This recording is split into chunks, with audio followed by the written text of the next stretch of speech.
I still see that red cooler when I close my eyes, dusty, cracked, and wedged behind a rotting wall that should have been empty. The smell of damp wood hung heavy in the air that day, and when the flashlight beam caught the faded lettering across its lid, Coleman, I knew we'd finally brushed against a ghost that had waited 36 years to be found.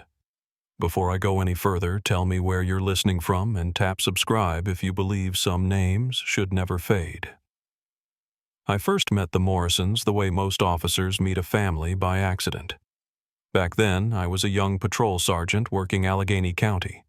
Our neighborhood lines blurred into each other, rows of tidy ranch houses, the hum of steel plants and maples already turning bronze. Most evenings smelled of cut grass and diesel. In September of '83, life ran on time around here, factory whistles, church suppers, and Friday night football. The Morrisons lived 2 streets over from my sister. I'd see their kids pedaling past on banana seat bikes or Dave out front in a flannel shirt tinkering with that old station wagon of his. He was one of those men who checked the oil before every trip, even a drive across town. Linda, his wife, taught 2nd grade at the elementary school off Cherry Run Road. Folks said she had a way of making the shyest kid read out loud with pride. She wore her blonde hair feathered back like half the women did then, and she always had chalk on her sleeves. That year had been kind to them. Dave had just been promoted to shift supervisor at the steel plant. Linda's students made her a paper crown on Teacher Appreciation Day. Their daughter Sarah had discovered Nancy Drew mysteries and started carrying books everywhere, grocery store lines, waiting rooms, even the front steps, while her mom graded papers. And Michael, well, he was 7, always trailing crumbs and laughter never still for long. The boy worshipped Star Wars and made blaster noises with a straw until you had to laugh. I remember one afternoon in early September. The heat had broken overnight, the air sitting soft around 70 degrees. I was driving home when I saw Dave crouched by his car air gauge in hand.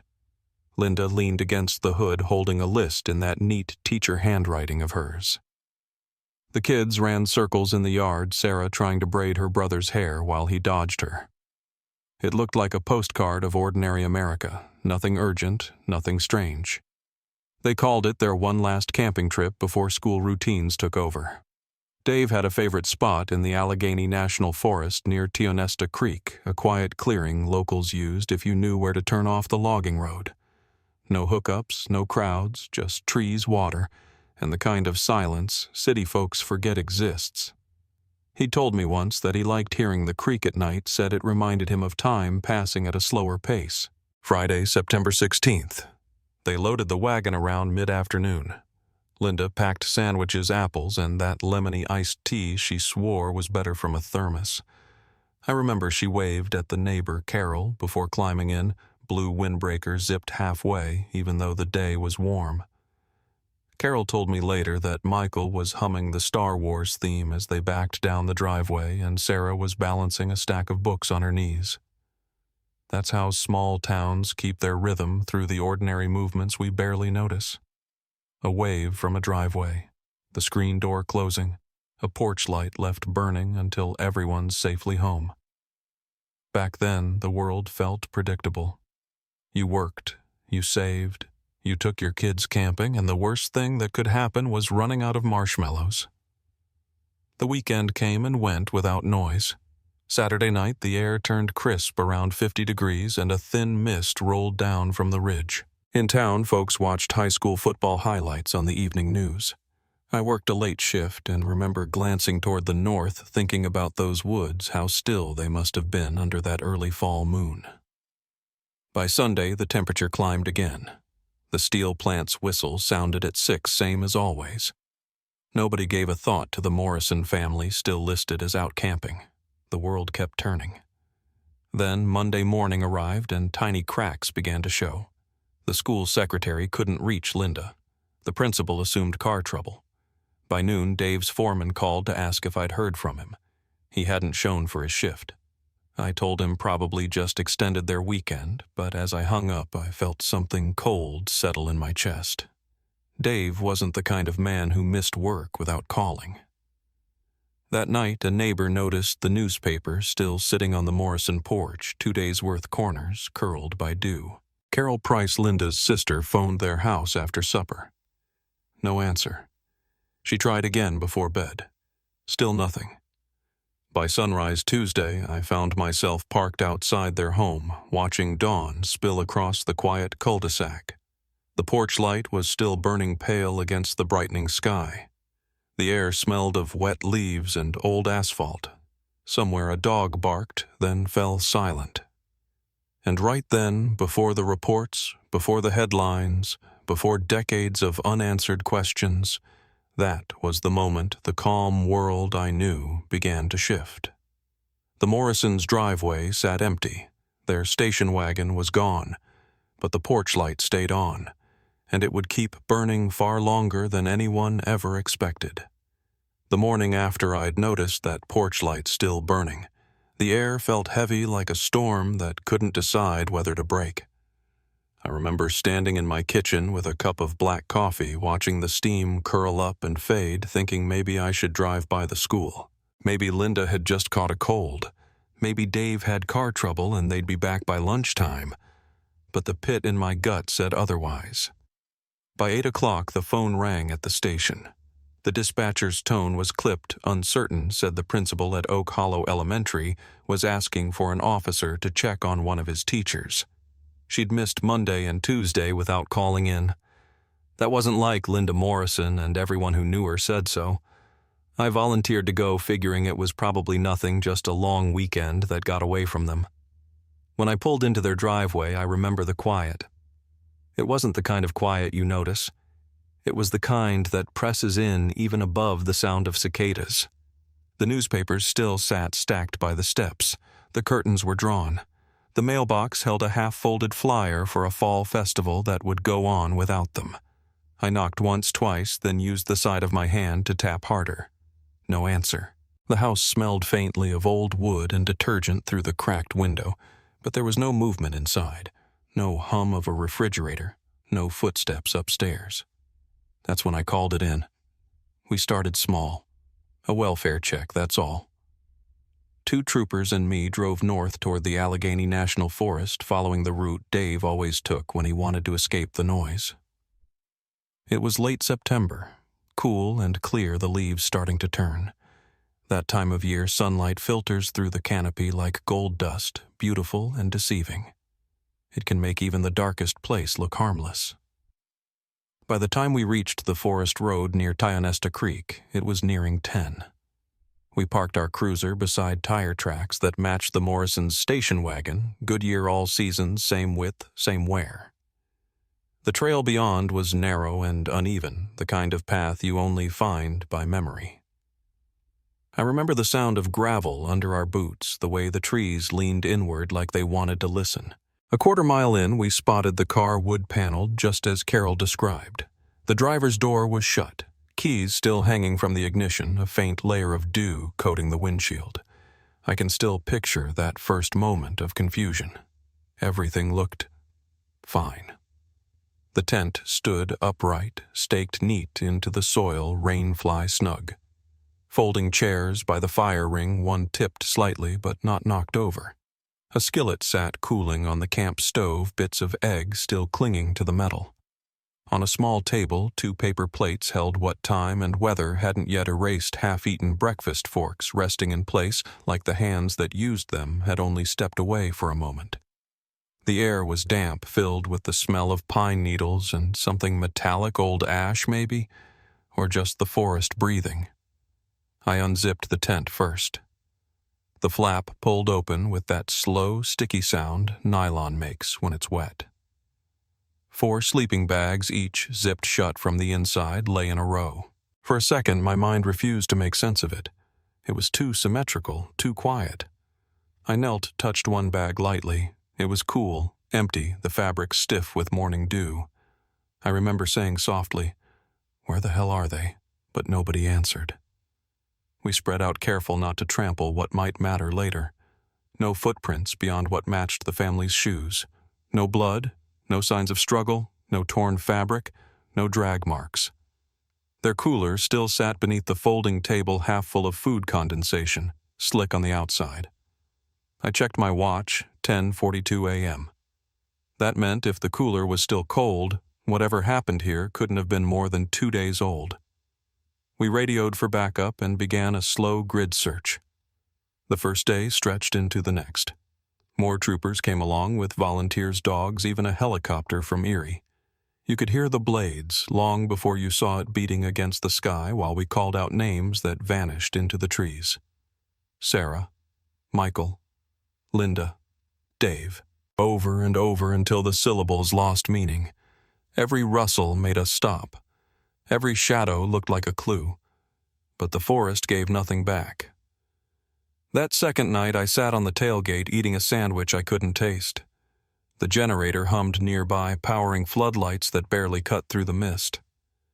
The captain came over, rubbed his eyes, said they'd bring divers at first light to check the creek even though the water was barely waist deep. I nodded, knowing he didn't believe we'd find anything there. It was procedure. When a whole family disappears, you search every inch, even the impossible ones. By the fourth day, we'd covered 5 miles in every direction. Dogs picked up a scent near the ridge and lost it 20 yards later. No torn fabric, no shoe prints, no discarded belongings. We started marking trees with orange tape just to keep from circling our own steps. The sound of radios crackling through static became the soundtrack of that week. Reporters arrived soon after trucks with satellite dishes parking at the ranger station. They wanted statements, photographs, theories. None of us had any. I remember watching one young reporter rehearse her lines in front of a camera. She was trying to look solemn but couldn't hide the spark of excitement in her eyes. Missing families made headlines. I turned away before she noticed me. Back in town, the story spread faster than truth could keep up. Some said Dave had debts, others whispered about marital trouble. None of it matched what I'd seen in that driveway, the laughter, the easy rhythm of their family. Linda's sister Carol stayed close to the station waiting for news that never came. She brought us sandwiches and refused to go home. Late one evening, she handed me a folded photo, the 4 of them smiling in front of their tent. "They'd just put that up," she said, her voice cracking. "I kept that photo in my case file for years. We tried everything. Psychics called offering visions. Locals brought maps marked with red X's where bad energy lived. We checked them anyway. When you've got nothing, even superstition feels like hope." One of the younger troopers joked about aliens. Nobody laughed. Nights grew colder, the ground hard under our boots. The forest that had once seemed so harmless started to feel like it was keeping secrets. Weeks turned into months. The search scaled down to half the size, then a quarter. We brought in cadaver dogs again that December, but snow muffled everything. The world looked clean and different. Eventually, the case shifted from active search to open investigation. That's bureaucratic language for we still care, but we don't know where to look. I wrote my final report in January '84 and filed it under missing persons. 4 names, 1 family, no resolution. Years went by. I got older, transferred to another division, worked other cases, but this one stayed. There's something about silence, it clings. Every few months I'd check for updates, call the evidence clerk in Pittsburgh to make sure the Morrison file hadn't been purged. It never was. That red cooler, those sleeping bags, those soggy paper plates, they stayed sealed in storage, preserved by the simple fact that nobody could close the case without proof of death. I think about that decision often. A technicality, they called it. But it kept the door open when the world was ready to forget. By the mid-90s, most people had moved on. Carol still kept her porch light on. I'd drive by sometimes on my way to the grocery store, see that soft yellow glow in daylight, and feel a weight I couldn't name. She told me once, if they're out there, I want them to see the way home. I didn't have the heart to tell her that kind of hope can burn a person hollow. I retired in 2001, a little earlier than planned. Too many ghosts. Too many open files that ended with question marks. The Morrisons were always the first name in my mind when someone asked what haunted me most.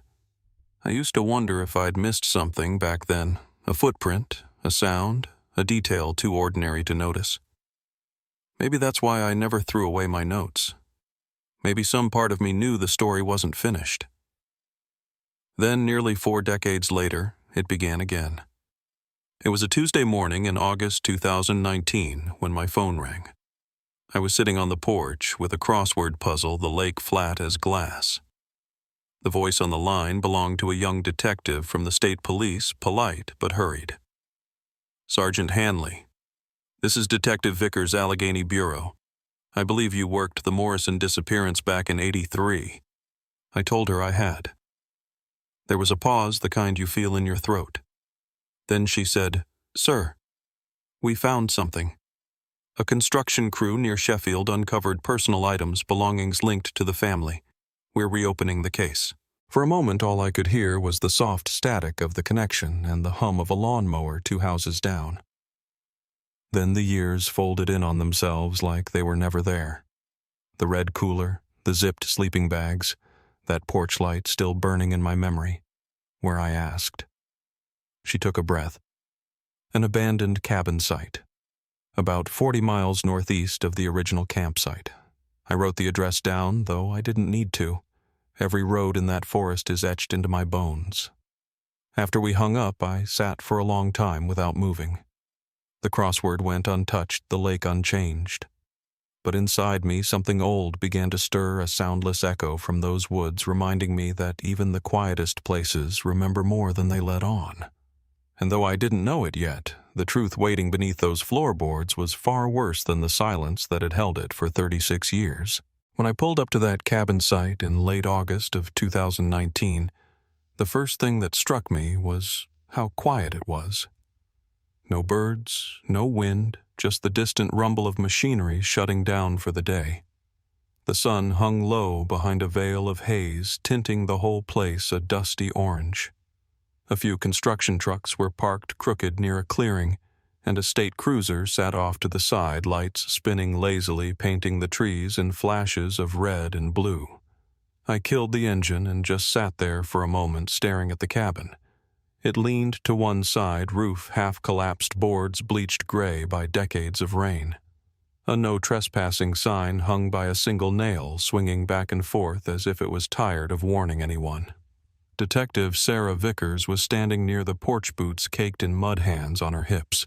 She was maybe in her early 40s, the kind of detective who carried herself like she'd spent her life walking crime scenes she didn't want to remember.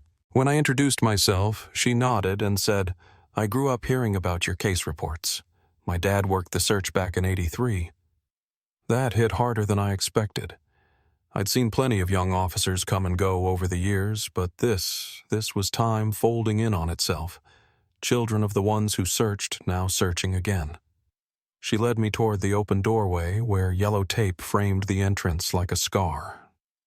Inside, the smell was overwhelming damp wood, rodent droppings, and a faint, sour trace of rusted metal. Floodlights hummed softly, illuminating a section of wall that had been torn open. The interior studs were exposed, and inside that narrow cavity was a pile of what looked like debris, except it wasn't just debris. Sarah pointed to a cracked thermos, a child's sneaker, and what was left of a striped t-shirt, so faded it looked almost white. My breath caught when I saw the red cooler. The lid was split, but the lettering was still visible. Coleman. It read same as the one I'd logged 36 years earlier. I remember crouching beside it, the flashlight beam trembling in my hand. "That cooler," I said quietly. "It was in evidence." "It's the same one," she replied. "Tag numbers match." That was impossible. Every item from the Morrison campsite had been sealed, photographed, and locked away in Pittsburgh's evidence archives. None of it should have been out here, certainly not hidden in a wall of a building that, according to county records, had been abandoned long before the family vanished. Sarah handed me a small plastic sleeve. Inside was a driver's license, edges curled and worn, the photo nearly erased by moisture. But even through the smudges, I could make out the name David Morrison. I had stared at that name so many times in the file that seeing it again felt like déjà vu. For a long moment, neither of us spoke. "They found it an hour before I called you," she finally said. We've been cataloging every piece since. Forensics is on their way. The discovery hit me like a slow-moving wave. When you work missing persons long enough, you get used to never getting the ending. The file closes quietly, or it never closes at all. But this was the forest, whispering after all these years, telling us we'd missed something. Outside, the evening had settled in cool air, slipping between the trees. The sight lights cast long shadows across the ground, and every crackle of a twig made me turn. Sarah was talking with one of the evidence techs, her voice calm, practiced. I leaned against the old porch rail, looking out toward the stretch of land behind the cabin. Dense woods, uneven ground, the kind of place no one would think to dig. Over the next few days, the investigation swelled into something massive. The area was sealed off, ground-penetrating radar brought in the soil scanned in tight grids. I stayed on as an observer, mostly for context, old records, old maps, the kind of memory that doesn't live in databases.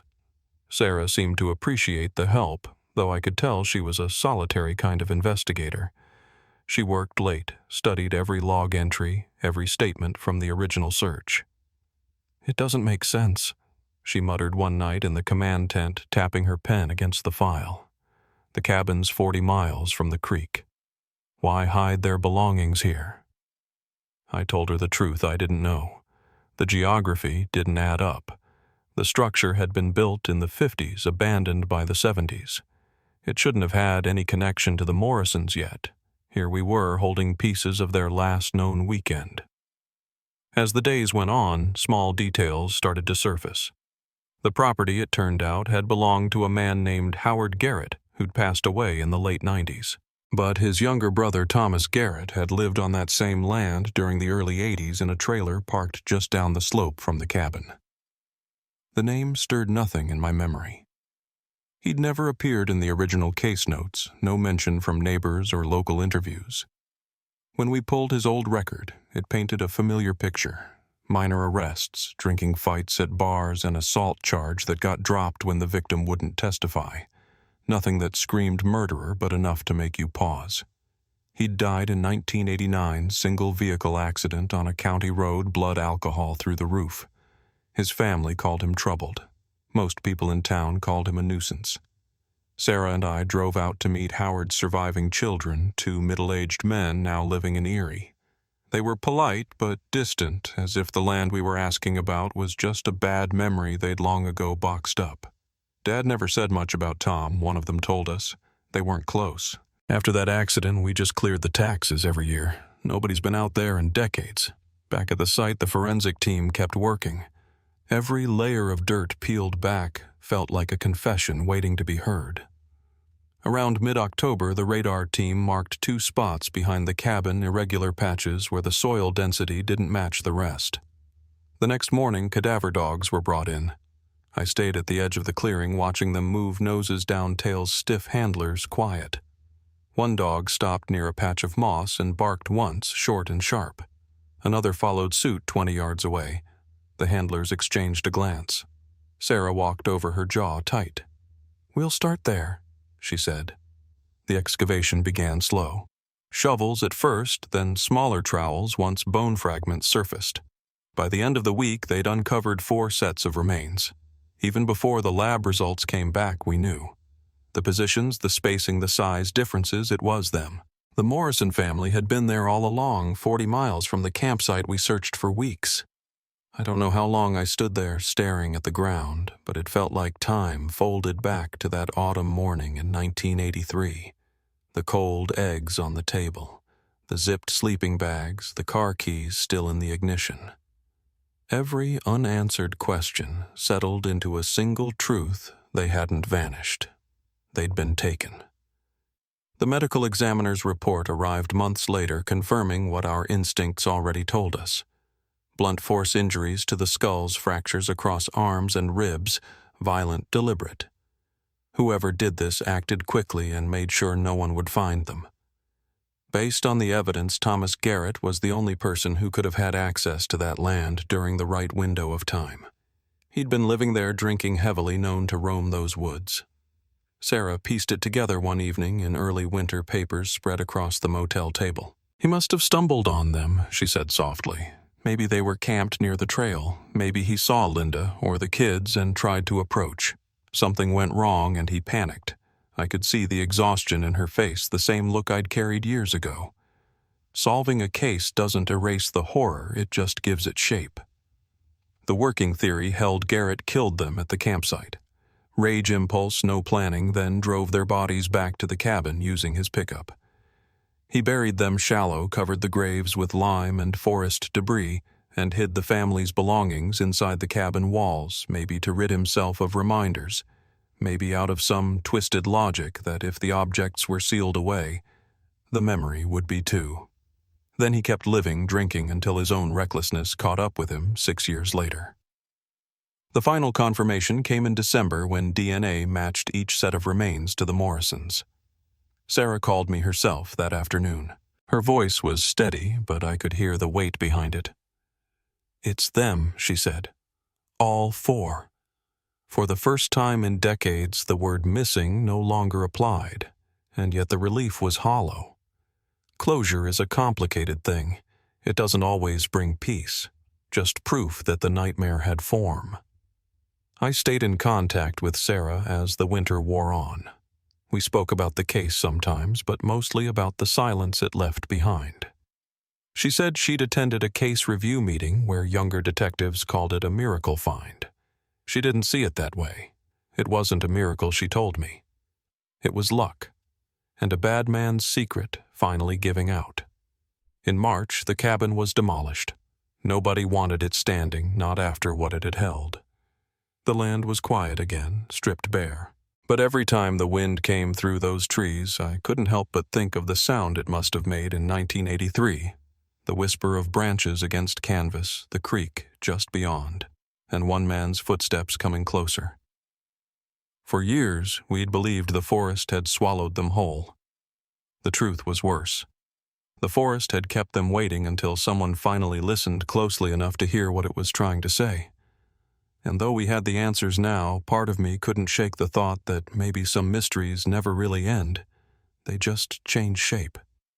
As Sarah packed up her files and I drove away from that place for the last time, I looked in the rearview mirror and saw the clearing fade into the trees, sunlight flickering through like memory itself, brief, fleeting, and gone before you can hold it. But deep down, I knew the echo of that discovery would never leave us. It was the sound of 36 years of silence finally breaking, and I had a feeling the story still had one more chapter left to tell. When the lab results came in that winter, the air in the command post turned heavy, like everyone instinctively knew what was written on those pages before a single word was read aloud. It was a cold December morning, frost glazing the windows of the evidence trailer, coffee cooling untouched on every desk. Sarah stood near the heater with the report in her hands, the edges trembling just slightly. "It's them," she said. "All 4. She didn't need to clarify. Every one of us in that room knew she meant the Morrisons. After 36 years of rumor, speculation, and silence, we finally had proof that the family we'd been looking for hadn't vanished into thin air. They'd been right there, buried behind that cabin all along. The rest of the day moved like we were walking underwater. Each task, logging, photographing, updating files, felt both mechanical and sacred. Sarah's team documented everything with the precision of people who understood that the smallest detail might outlast all of us. The bones were transferred in labeled cases handled with quiet respect. I remember stepping out into the cold air afterward, the kind that burned your throat when you breathed too deep and just staring at the tree line. There's something cruel about how peaceful those woods look when you know what they've been hiding. In the weeks that followed, the state crime lab pieced together the story from what little time had spared. The injuries were blunt and brutal fractures across the skulls and ribs, blows consistent with something heavy, likely metal. No gunshot wounds, no knife marks, no hesitation in the pattern. Whoever killed them acted fast and didn't stop until the life was gone from each of them. The pathologist's notes used clinical terms, but between the lines it read like rage, sudden, uncontrolled, and devastating. Sarah called me one evening in January, her voice low over the static. "We traced the truck," she said. "The one Thomas Garrett sold 3 weeks after the Morrisons disappeared. The buyer, a mechanic in West Virginia, had kept the original registration out of habit. It matched the date almost to the day we'd been scouring Tionesta Creek. Garrett had told the man he needed cash. Quick said he was looking for a clean start. The mechanic remembered he smelled like whiskey and looked like he hadn't slept in days. Pieces began locking into place. We'd already known Garrett lived on that land, but now the timing was airtight. He'd had both motive and opportunity, even if that motive would never make sense. Sarah thought it might have started as a confrontation. Maybe he'd stumbled onto their campsite half drunk. Maybe he tried to make conversation and something turned. Dave was protective. Every report said so. A few words, a misunderstanding, maybe a raised voice, and it could have spiraled in seconds. Whatever it was, he didn't just kill one person and flee. He wiped out a family, then spent the next few days hiding what he'd done. The more we learned about Garrett, the smaller the mystery felt, and the sadder it became. He wasn't a criminal mastermind or a ghost. He was a man whose temper outweighed his sense. In town records, he was barely a footnote. Bar fights, unpaid fines, a complaint about trespassing on hunting land. Yet his name had hovered just out of reach for decades, a gap in a case file that nobody realized mattered. I kept thinking about all those nights in '83 when we'd mapped every lead and how that one name, that one trailer never crossed our desks. It's strange the weight a missed detail can carry over half a lifetime. In February, I drove back to the property one last time before the winter thaw. The cabin stood in partial silhouette against the snow, sagging and silent. The yellow tape was gone, replaced by wooden stakes marking where the graves had been. The cold made the air sharp enough to sting. I walked to the spot behind the structure where the soil had been disturbed and stopped boots sinking slightly into the crusted snow. There was no sound except the faint creak of ice on branches. For all its ugliness, there was something holy about that silence. It was as if the forest itself was taking a breath it hadn't been able to draw in 36 years. A week later, Sarah invited me to a meeting at the district office. The Attorney General's office had closed the criminal portion of the file, no suspect alive to prosecute, but she wanted to review the findings with the small group who'd carried the case from discovery to identification. She'd printed out photos of the items found in the wall cavity, the thermos, the rainbow-striped shirt, that blue windbreaker of Linda's. They were all laid out neatly on a conference table, the colors long gone, everything fragile as paper. She looked at me and said, "You logged these in '83, didn't you?" I nodded. She smiled faintly. "Then I guess it's fitting you're here at the end of it." The words "the end" didn't feel right, though. Closure sounds neat, but there's nothing tidy about murder. When a story stays unsolved for as long as this one did, it becomes part of the landscape. Generations grow up with it like background noise, a missing family, an empty tent, a mystery nobody can shake. When that mystery finally breaks open, it doesn't heal. It just changes shape. In March of 2020, a funeral was held in Pittsburgh. The state paid for part of the service and donations covered the rest. It was a gray, wind-cut morning, the kind that makes you pull your collar up and hunch your shoulders. About 50 people came. Some family, some strangers who'd followed the story their whole lives. A handful of us who had searched those woods back when hope still felt possible. 4 caskets, simple oak, stood side by side beneath a tent. Someone had placed a single daisy on each one. I recognized Carol Price's children right away. They were in their 50s now, faces etched with years of waiting. They thanked Sarah, thanked me, thanked everyone who'd stayed long enough to listen to the silence until it spoke. A few of Linda's former students came too, grown now with families of their own. One woman told me she still remembered how Mrs. Morrison smelled like chalk and apples. She made me love reading, she said. I nodded, not trusting my voice.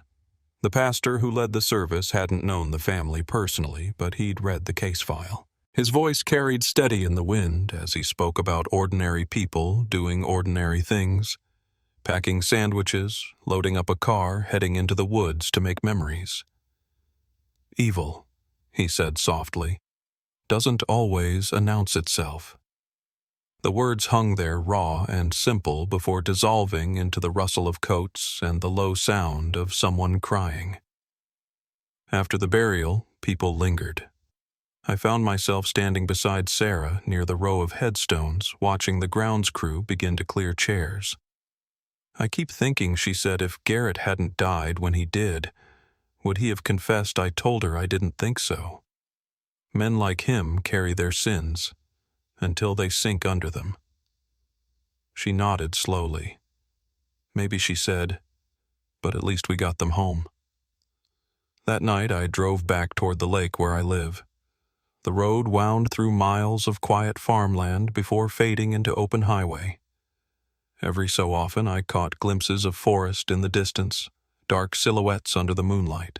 I thought about Thomas Garrett behind the wheel of his pickup all those years ago, driving through the same kind of night, 4 lives lost in the bed of his truck, trying to convince himself it hadn't happened. Maybe he buried them out of fear, maybe guilt, maybe neither. I'll never know. But I do know he lived with it for 6 years before he wrapped his car around a tree. Some might call that justice. Sarah called it insufficient. Even after the case officially closed, reporters kept reaching out. True crime podcasts, documentary cruise magazines. Everyone wanted a statement, a soundbite about a decades-old mystery finally solved. I declined most of them.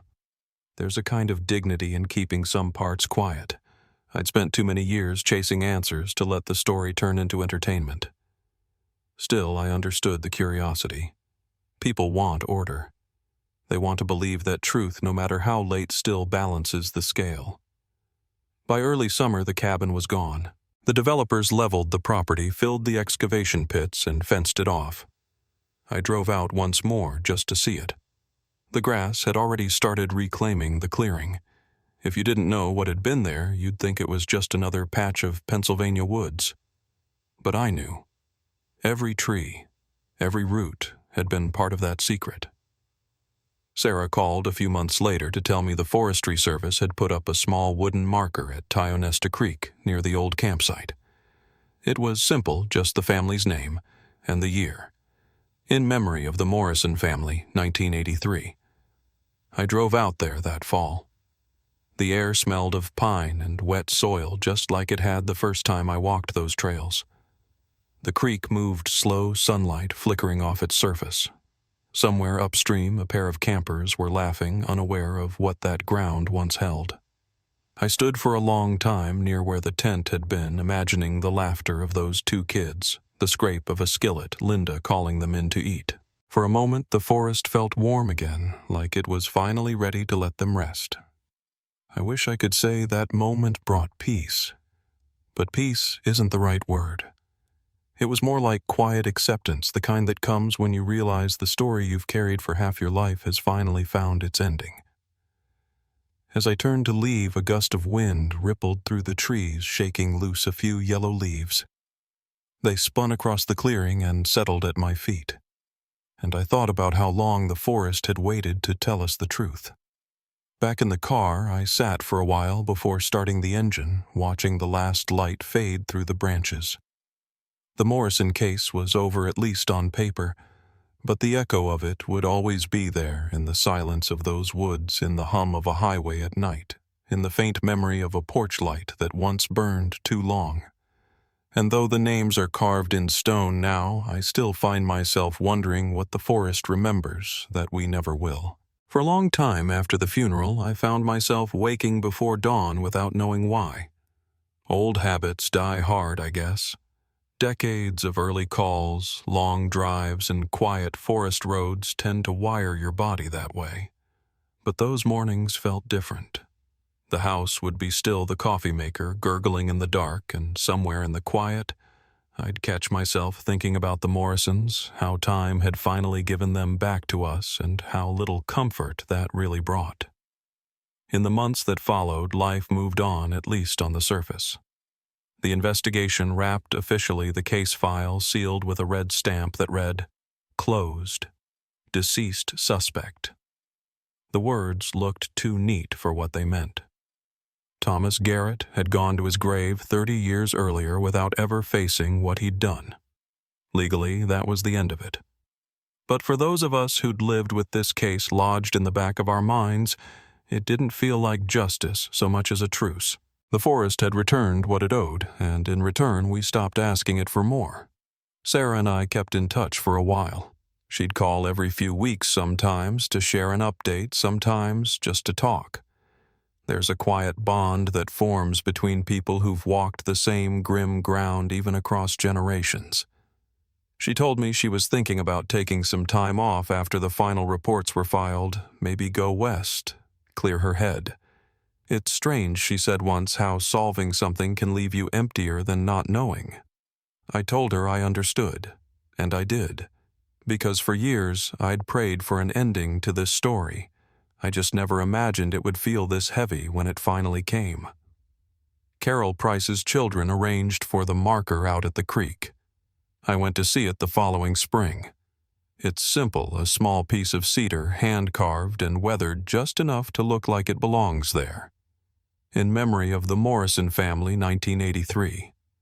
No sermon, no plaque about the case. Just names and a year. The wind moves through that clearing the same way it always has, soft and even, carrying the smell of pine and wet earth. You'd never know that spot once held so much pain. A couple of campers had set up nearby that day. I didn't tell them who I was or what I'd come to see. I just nodded when they waved and kept walking. Some stories don't need to be spoken out loud to be remembered. After the discovery, people in town talked about the Morrisons again, some for the first time in decades.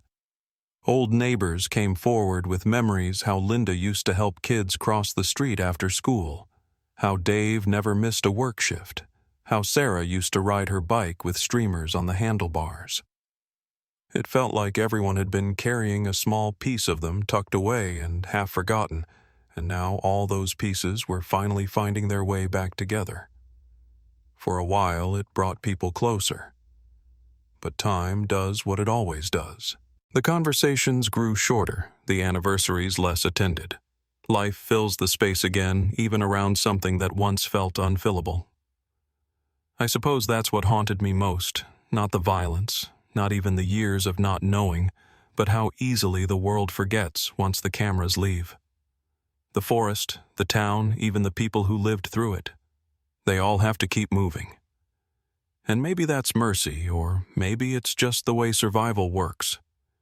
But I think about that a lot, how remembering can feel like a kind of duty when you're one of the few left who still can. I retired a few years earlier than most, and I've never regretted it. I spend my days fishing the smaller lakes, reading, sometimes helping with local search and rescue when they call me in for advice. It's not often anymore.